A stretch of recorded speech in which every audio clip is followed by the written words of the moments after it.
Welcome back to Sledgehammer Horror, guys. I am Ken Sledge, and let's talk horror. Now, today I am joined by the amazing David Andrew James. David, how you doing today, man? Great, Ken. How are you? I am doing very well. Thank you so much for coming on here. So, today we're going to be doing something a little bit different because we're going to be talking about a film that was released today on VOD, Bag of Lies. So, David, a little bit about you. I was looking, this is writing, directing. Is this your first film that you've done as a whole altogether? Technically, yes. I did direct. I wrote and directed a no budget feature 7 years ago, and it Okay. only lives on a hard drive that I've somehow not put in my microwave yet. But so technically, I had the experience. More experience than most people doing their first feature. But yeah, technically, yes, this is my first one.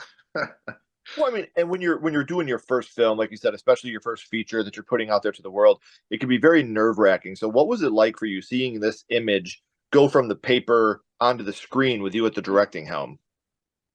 Well, number one, it was very exciting. It was a huge privilege to finally go out and do what I've always wanted to do.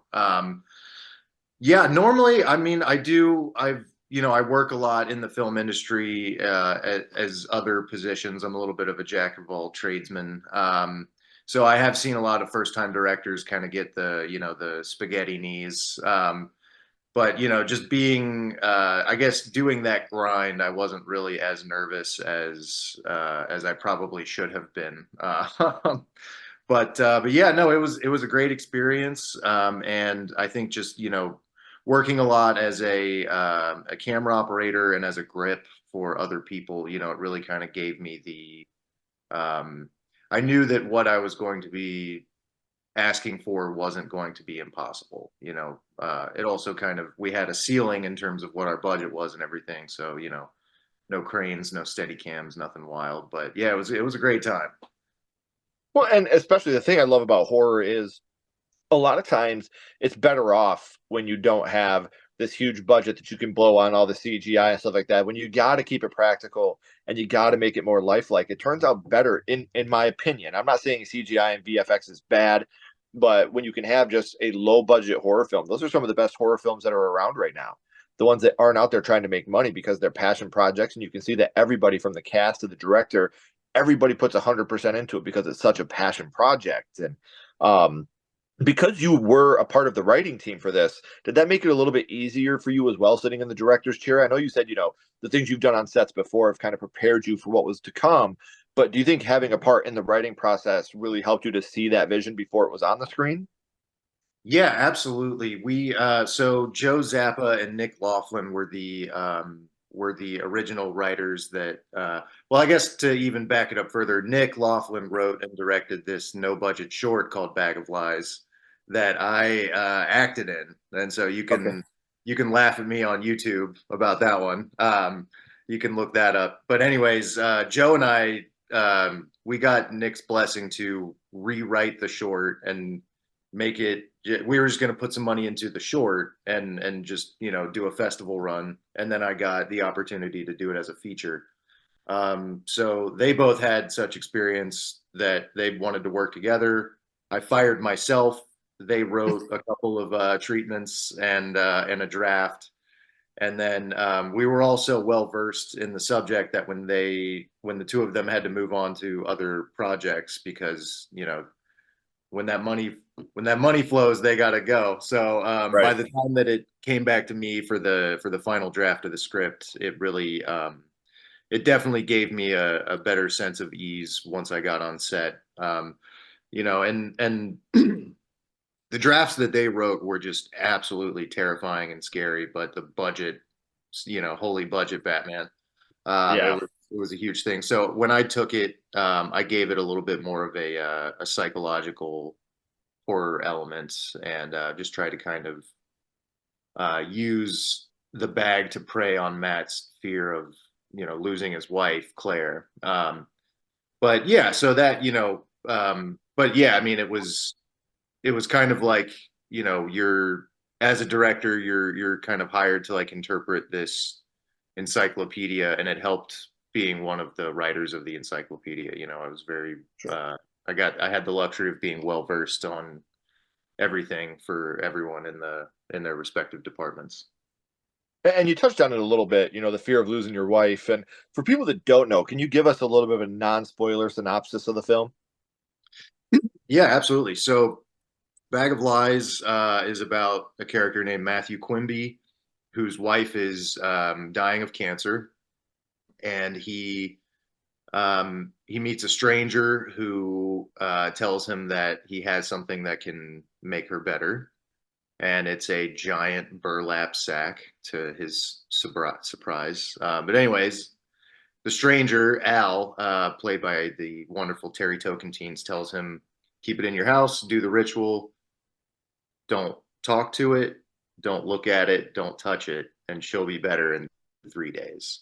And I'm sure, as everyone can surmise from the title, you know, it's a little different than that. But yeah, no, it's yeah. So There's that's kind of the long-winded synopsis. there's always rules that come along with it, man. I sure hope that Matt follows all those rules because Oh, don't we all? it would be unfortunate if he didn't. Um, but it's when you see the trailer too, which I'm going to show you guys here in a little bit, so stay tuned. It does give you that feeling of psychological. This again is my opinion. This is not a fact by any stretch of the imagination, but to me, the best horror films are dramas that are wrapped up in a horror film. Whether it's a family drama, whether you got relationships, anything like that. Whenever there's a drama aspect to it, that makes the horror films the best for me because I feel for these characters. And the thought of losing one of the characters throughout is very, very upsetting. So, Yeah. in the trailer alone, you can see the practical effects and especially with the bag and the monster hands and stuff. But what was it like the filming process, especially doing the practical stuff on set? Well, I tell you what, I had way better of a time than I should have, but the this was my first foray into horror, so I got really, really lucky. I've made friends with Trevor Thompson, who is a makeup artist wizard, and he did not only the beauty makeup for the film, he also did the special effects monster makeup for the film, and Oh, he did molds of Brandy Bakken, who played Claire in Prep, which I guess is a little bit of a spoiler. Whoops. But but yeah, so but he was just lightning fast because he's I think a 15-year veteran of the industry, and um, and there are those times where someone walks down from the makeup room for the first time in that get up, and you're just kind of like, oh my God, this is terrifying. this is Uh, happening, man. yeah, absolutely. So, I think the main thing, like the one of the interesting parts about shooting monster and creature type work was, it was so good that you want to light all of it just because you want to show off his work, but then you're like, talking to my DP Brant Hackney, it was like, oh yeah, remember, it's a horror film. It's even scarier if he's just got this little kiss of moonlight. Less So is more. less is more, absolutely. So in terms of the monster, it was kind of thinking of it as the shark from Jaws. And then also to your point earlier, in terms of horror working best as dramas, we were referencing and watching, Hereditary and Signs, and also for you Easter egg hunters out there, we were watching Seven as well. Um, Ooh, so you can, when you watch it, you'll see very quickly how much I took a little something something from that movie. But yeah, no, I mean it was quite the ride. We had 13 days to do 72 pages. mhm. Um, and so yeah, we were averaging about 5 pages a day, which, I think on most Hollywood movies, you're doing 1 or 2 pages a day. So we were really Right. kind of, it was one of those ones where it was kind of like talking to my producers, like, don't tell the crew we cannot miss, because as soon as they Right. know we can't miss, we'll start missing. But That's I had exactly it. Yeah, but we had the best crew, and we just kept it simple, and yeah, it worked out. Well, and now, guys, because we're talking about the film so much, I kind of want to give you guys a taste of it. So now, guys, we are going to show you the trailer for Bag of Lies right now. So how are we feeling today, Claire? Gonna take it easy. What's on your mind? Nightmares.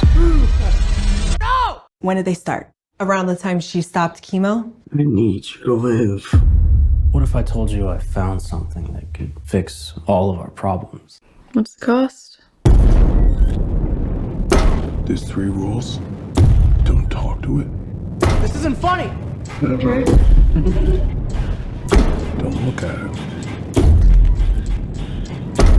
Don't touch it.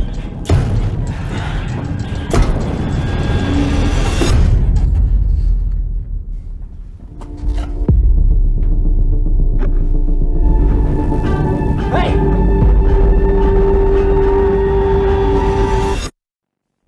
Am I losing it? Yeah.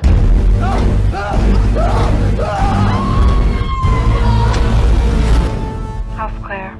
We've been pursuing an alternative method.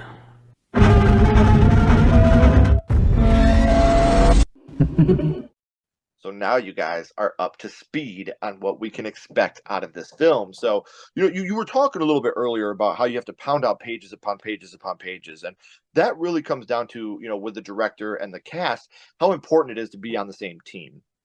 Because, like you said, the minute that somebody knows that, we can't miss, we're going to miss. And the fact that you guys were all, plugging away at the same time, that's why I love independent horror. Like I said earlier on, this isn't about money. This is about making the best product you can make, and everybody that's involved wants to make the best product they can make because they want to take that onto their next job. And it's always a learning experience when you're doing this. So, what were some of your experiences on set? Oh man, I mean, I had the best time shooting this movie. Again, I mean, it was it was really threading the needle, but we really just tried to again, focus on it as a drama, and so for us, that just meant like creating a little bit of a wider space for the actors to come in and do their thing. Because for me, like a big part of casting the movie was, there's this the way that a lot of movies go nowadays.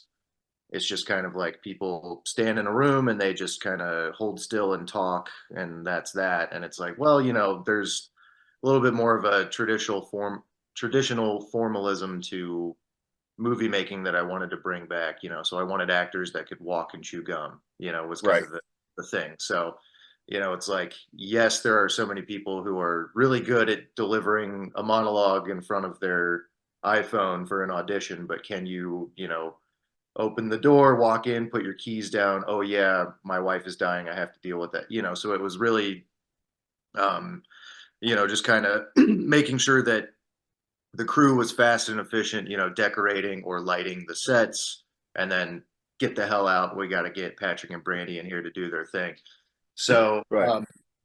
but yeah, no, I mean, it was, I just had a dream team, and, really big shout outs to Brant Hackney, my director of photography, and Stefanica Kay, my production designer. They were just lights out with what they did. And, yeah, I mean, and I even learned new tips and tricks along my way with, from them about what they do, and, things I can bring on to the next one. And, yeah, it was fantastic.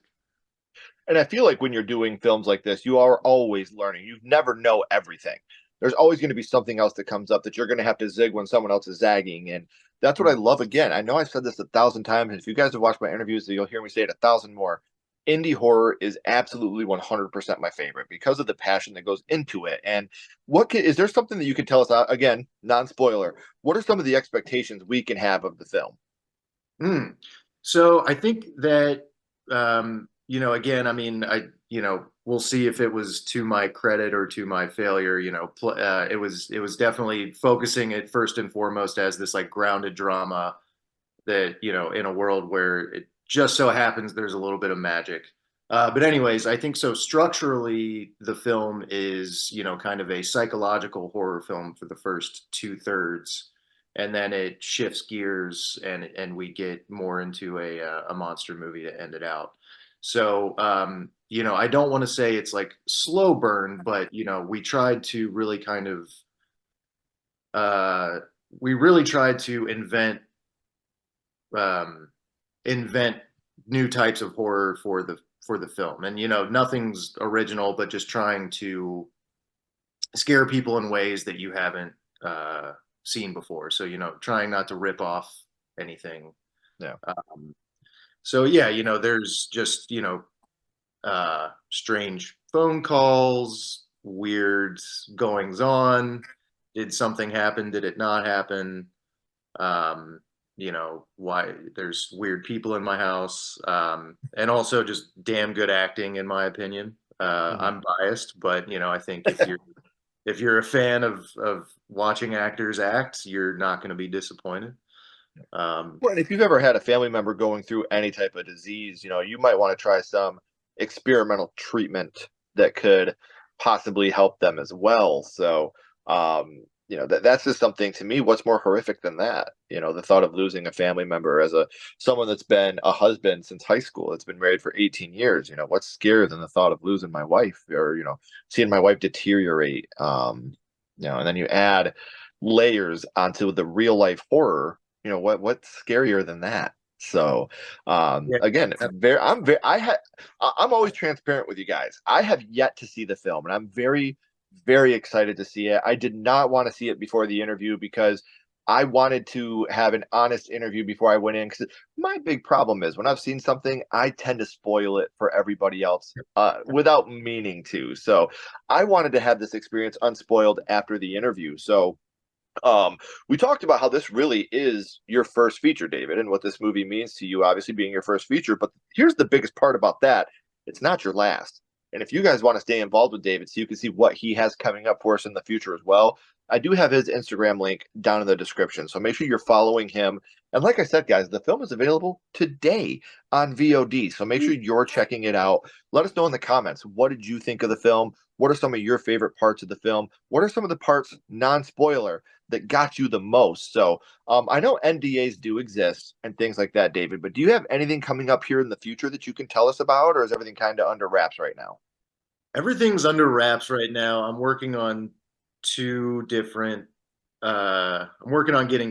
things funded. One is a crime thriller and one is a sci-fi thriller. So we'll see which genre I get to be thrown into next, but I will make an announcement, I think, hopefully later this year. But yeah, I hate to be so vague, like I'm some No, mysterious I get it. Like I said, I totally understand. That's why I always preface that with NDAs and stuff like that, because the last thing I want is to put your ass in the jackpot over some stupid question that I ask on a podcast. So, but the best way for you guys to know what genre he's going to land in next is by following that Instagram link down here in the description. So please make sure you're doing that. Make sure you're checking out Bag of Lies, not for me, not for David, but for yourself. Always loving the indie horror, always supporting indie horror is what we love to do at Sledgehammer Horror. So we love that you guys love to do that as well. David, please don't go anywhere, my friend. I got a couple more questions for you. Absolutely. Everybody else, if you haven't already, please like and subscribe. It really does help to build the channel more than you know. And follow Sledgehammer Horror on social media. Our links are down in the description as well. But until next time, keep talking horror, stay what you are, and we'll see you guys soon.